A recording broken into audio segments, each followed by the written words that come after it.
Psalm 62 is actually a song meant for the choir master, it says, of David, and it's going to reaffirm faith in the face of trial and tribulation.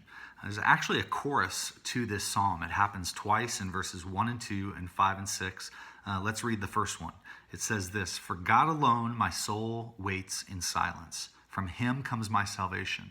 He alone is my rock and my salvation, my fortress. I shall not be greatly shaken." So that's the central idea of this psalm. David is proclaiming that God alone is his refuge, his strength, his fortress, and the place where he says his soul is quiet, is still. And so that's a wonderful message for us. But what's cool to notice here is, how do we get there? How does David apply truth in his life? He begins by identifying the truth of God. Begins these sections, verse 1 and 2 and 5 and 6.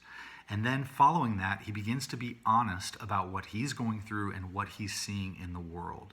So first, we need to understand God's truth and proclaim what the promises are, what it is we're meant to believe.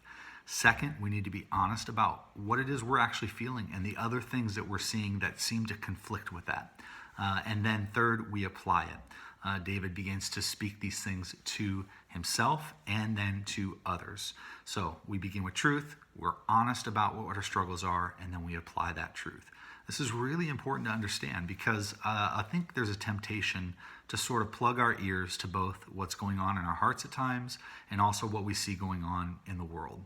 And that is not the way that we are to pray and live our lives of faith.